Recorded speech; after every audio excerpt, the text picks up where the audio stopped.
Is Blake Baker waving goodbye to LSU? We've got the latest. It's Locked on LSU. Here we go.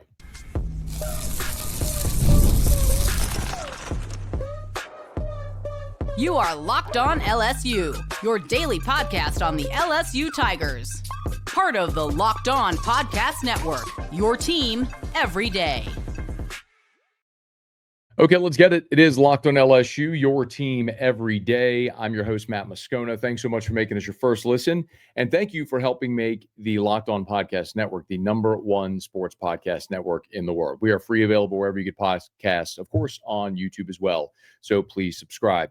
As Lane Kiffin's introductory press conference now in the rearview mirror, LSU, under their new head coach, gets down to brass tacks. Lane Kiffin has to hire a staff, and the early signing period begins on Wednesday. And already there has been some mobility there, as you would expect. So let's get down to exactly what we know as of this very moment. Thank you for being with us.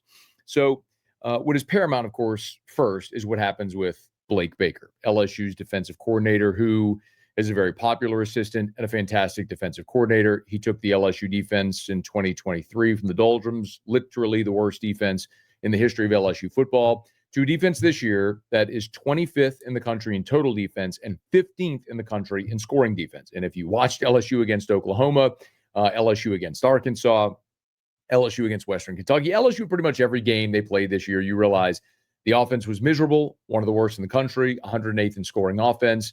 LSU leaned on its defense, and time and again, the defense rose to the occasion. They just had no complimentary help from the LSU offense. This season, the 7-5 year, certainly not Blake Baker's fault in that defensive staff.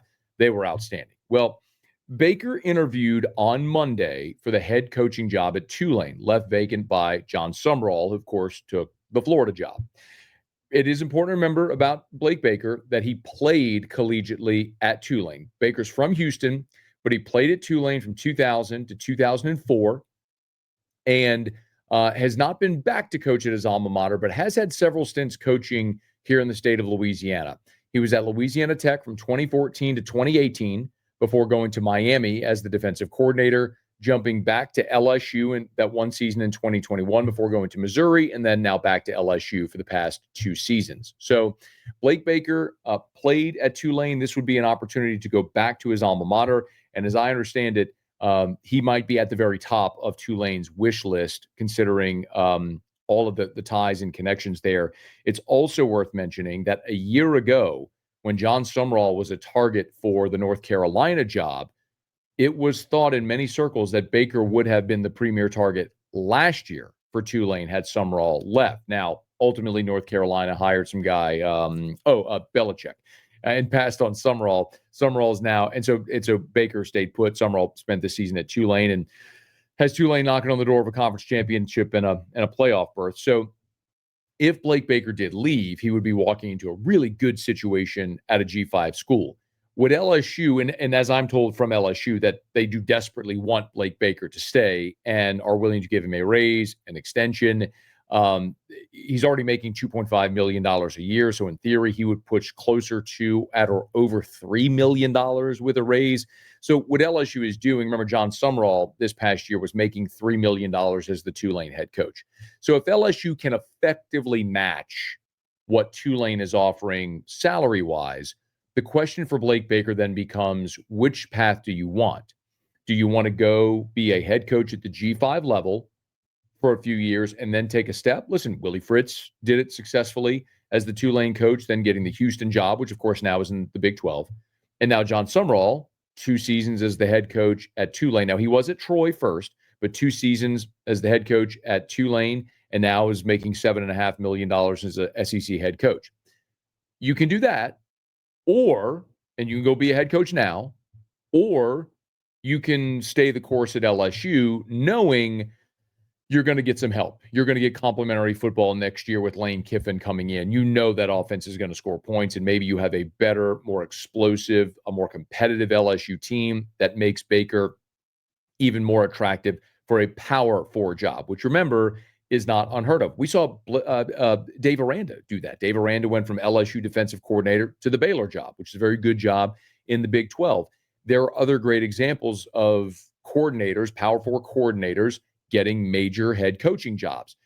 Dan Lanning at Oregon, some promotions like Ryan Day at Ohio State, Marcus Freeman at Notre Dame, Sharon Moore at Michigan. Kirby Smart was a coordinator at Bama, got the Georgia job. So that's not unprecedented. I mean, you will see that transpire where successful Power 4 coordinators will get Power 4 head coaching jobs. That's a path some follow. So Blake Baker effectively has to decide, do you want to stay at LSU, coach in the SEC as a defensive coordinator, and then hopefully get your Power 4 head coaching opportunity?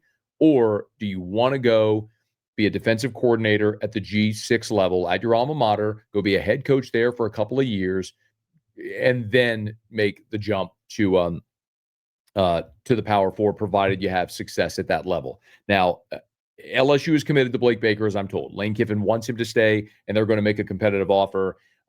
There's even been some rumblings today that Baker, in advance of signing day, is telling recruits that he is intending to stay. Now, nothing is signed, as I understand it, at the time we're recording here at 1:34 p.m. Central Time on Tuesday, December the 2nd. Nothing is signed by Blake Baker as far as an extension or anything like that, but LSU is working to keep him. It's also worth noting, remember, Lane Kiffin did not bring his defensive staff because Pete Golding was promoted to head coach at Ole Miss, so that defensive staff stayed.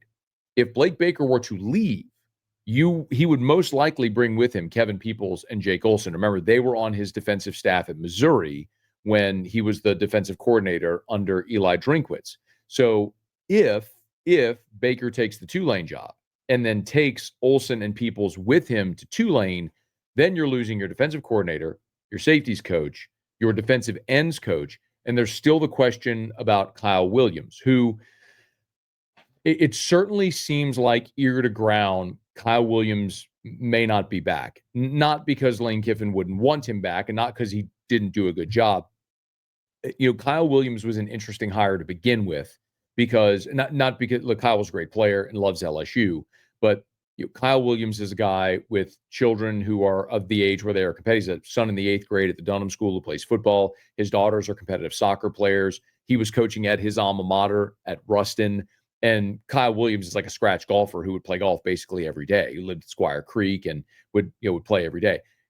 He played a long NFL career, made a lot of money. And so you go from that lifestyle where you're coaching at your alma mater, staying close to the game, you're watching your kids and their travel teams, you're playing golf every day, and then you get into college coaching and the season happened the way it did with all the expectations, and then it craters, the bottom falls out, you go 7-5, Brian Kelly gets fired, now there's a new staff.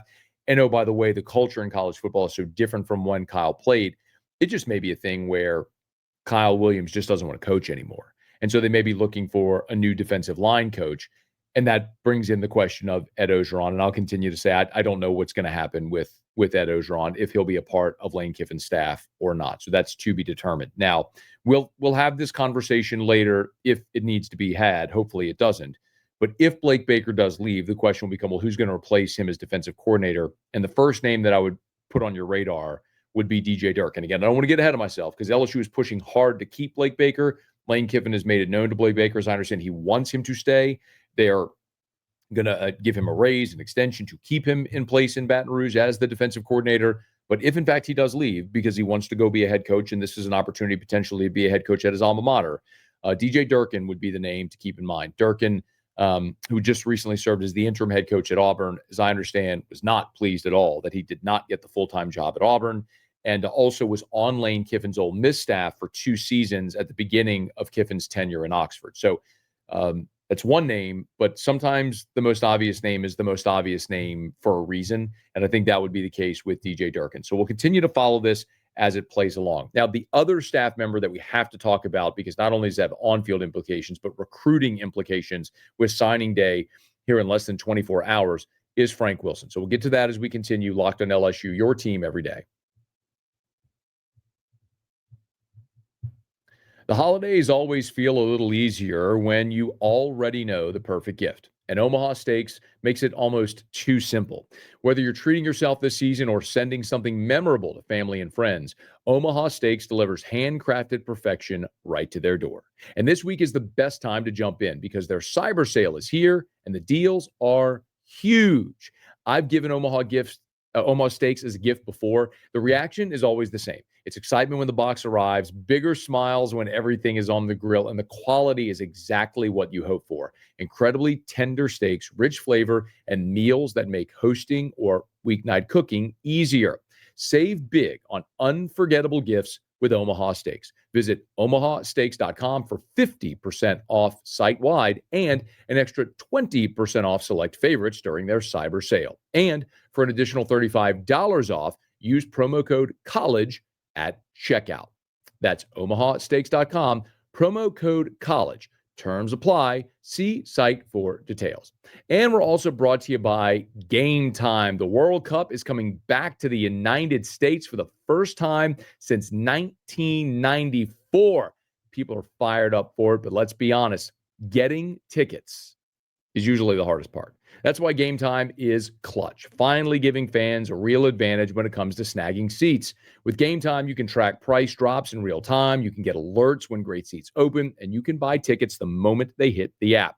It puts the power back in your hands and makes going to the World Cup realistic instead of impossible. You pull up the app, the layout makes it so simple to scroll through matchups and compare seat views, pick a game, tap a section, have your tickets locked in within minutes. No confusion, no hunting, and no fine print. Take the guesswork out of buying World Cup tickets. And every match, concert, or event with Game Time. Download the Game Time app, create an account, and use the code LOCKEDONCollege for $20 off your first purchase. Terms apply. Again, download the app, make an account, and use the code LOCKEDONCollege for $20 off. Swipe, tap, ticket, go, Game Time. So we're keeping an eye on Blake Baker, but the other gigantic storyline here is Frank Wilson. And I know everyone assumes Frank is and should be back on the staff, but sometimes things can be complicated and aren't always as cut and dry as they seem. Now, it is important to remember that Frank and Lane do have a relationship together. Lane Kiffin, when he was the head coach at Tennessee in 2009, had Frank Wilson on his staff for that one season. After that year, Lane took the job at Southern Cal, and Frank didn't join him. He came to Baton Rouge, joining Les Miles' staff as the running backs coach in his first stint in Baton Rouge. Now, this is complicated. I've explained it before, but I'll explain. If you're an everydayer, shout out, thank you, but I'll explain again. So Lane Kiffin, his running backs coach at Ole Miss is Kevin Smith. Kevin Smith, who played at Central Florida, was a great back, played in the NFL, was drafted by the Detroit Lions, you may remember. So Kevin Smith has been with Lane Kiffin on his staff since FAU. So the 3 years at FAU, the 6 years at Ole Miss, they've been together now for 9 years, almost a decade on Lane Kiffin's staff. And Lane wants to bring Kevin Smith here. Now, Kevin Smith did not get on the plane Sunday. Now, Monday, we reported at LouisianaSports.net that Kevin Smith and the offensive line coach, Coach Garrison, their wives flew to Baton Rouge. Now, the coaches were expected to be on that flight, as I don't think normally you're going to send a charter plane to pick up assistant coaches' wives. I don't mean any disrespect. That's just not a very common practice. So, but the Garrison and Smith's wives came to Baton Rouge on Monday to tour, very similar to what Layla Kiffin did a few weeks back, to see the city, the schools, the neighborhoods, all that sort of stuff. I don't know how that went, how their visit went. I don't know what's going to come of this, but the longer this goes, I think the more likely it is to assume that Smith and Garrison may end up staying in Oxford on Pete Golding's staff. As I understand, there's some family considerations there. That I don't need to go too deeply into that. But if Kevin Smith were to come, that would complicate things for Frank Wilson, because Smith would be the running backs coach, and you couldn't move Frank, let's say, to receivers coach, because George McDonald, the receivers coach from Ole Miss, has already joined Lane Kiffin's staff here. So you don't really have a spot on the field for Frank. And as I'm told, Frank is not going to accept an analyst or off-field role. He wants to be coaching on the field. So I can certainly understand that if that's how it plays out. So, but this gets further complicated, because Frank isn't just the running backs coach. As we know, he is the New Orleans area recruiter, and he's the recruiting coordinator under Brian Kelly. So every player on this team has a relationship with Frank Wilson through their recruitment. And every recruit currently committed to LSU similarly has a relationship. Now, I also reported on Tuesday morning at LouisianaSports.net that Richard Anderson, five-star defensive tackle, the number one defensive tackle in the country out of Edna Carr in New Orleans, is not planning to sign with LSU on Wednesday. On Sunday, when Lane Kiffin was hired, he affirmed his commitment to rivals. It was Sam Spiegelman who had the report. Well, that was at the time where you thought Frank Wilson was going to be on staff. Now that that's been a bit ambiguous, as I was told on Tuesday morning, it was Lane Kiffin, Blake Baker, which is a great sign for LSU, Lane Kiffin, Blake Baker, and Anderson on a phone call. And at that point, Baker, I think, maybe tried to reassure Anderson about being here. Again, nothing signed there, but they couldn't commit to Frank Wilson being on staff. And so what Richard Anderson is going to do now is not sign. His plan is to not sign with LSU on Wednesday, to get to know the staff, wait, see who his position coach is going to be, because Kyle Williams may not be back, as we just explained. And so he wants to know, is Frank going to be on staff? Who's going to be his position coach? He wants to get to know this staff. So he'll take December to do that. He'll take another visit to LSU in January, and then ultimately sign his financial aid agreement. And remember, there's no letters of intent anymore. He would sign his aid agreement and just enroll in school for the spring semester in January, either at LSU or presumably at Texas, where he took an official visit a couple of weeks ago. But New Orleans, I mean, Frank Wilson has a blanket over New Orleans. And as long as Frank's on staff, any kid they want out of Edna Carr and places like that are going to be LSU Tigers. And it looks like Anderson is very much up in the air now, because Frank's future is very much up in the air. There's another thing that's interesting, because the Tigers did lose their first commitment out of the class on Tuesday. Jalan Chapman, who is the interior offensive lineman out of Warren Easton in New Orleans. He was the lowest rated prospect in the LSU class, decommitted. Now, it's important to note that on Sunday, when Lane Kiffin was hired, Jalan Chapman tweeted, "Great day to be a Tiger." And he's been committed to LSU since July of 2024. So he's been committed for more than a year now, Jalan Chapman has. And now the day before signing day, he decommits. Well, I think the thing that Lane Kiffin said in his press conference on Monday, when he was asked about recruiting and their portal plan and all that on signing day, I think this is kind of indicative of what happened here with Chapman. We have big picture thinking too. So we're not reaching or we're not signing kids because they're from this school or that school or any of that stuff, okay? We're going to sign the best players that we can on Wednesday, then go to the portal, which I have zero concern about the interest of players with that, because I know what the interest was of players nationally to come play for us where we were just at. And now when you put that with this stadium and with that logo, I mean, we got time for two more rap and then Ross. Makes me want to go get on the phone right now, but the portal's not open. So you can hear the excitement there, but what was important is to say we're not going to reach. We're not just going to sign a kid because he's from that school. And I think what you have here with Chapman is maybe a guy, and I don't have this confirmed. I want to be clear that I'm speculating here. It feels like he's been purged out of the class. He's been committed for more than a year. On Sunday, he's tweeting, "It's a great day to be a Tiger." And 48 hours later, he's decommitted from LSU after the coach says, we're not going to reach. We're not going to take a kid just because he went to a certain school. I don't think Kiffin was specifically talking about Chapman in that soundbite, but I think it is indicative of what he's saying there with the big picture. He wants to make sure that they have roster spots reserved for guys that they think could play here and want to be here. So that's one to follow. The Tigers now with 15 commits at this very moment for the 2026 class, with the early signing period set to begin on Wednesday. And of course, we'll be keeping you up to date with all of it throughout the day on Wednesday and with a full recap of how signing day goes. But should be an eventful day for the Tigers and Lane Kiffin's first signing day as the LSU head coach, while he still continues to figure out what's going to happen on his staff. And as we have those updates, we'll have them here for you on Locked on LSU. So do me a favor, please subscribe on your favorite podcast app, rate us, leave a review. If you're on YouTube, smash that like button, subscribe to the channel, hit the bell so you're notified whenever we post a new video. Thank you again for making the Locked on Podcast Network the #1 sports podcast network in the world. And let a friend know if they love the Tigers. We got you here every single day for Locked on LSU, your team every day.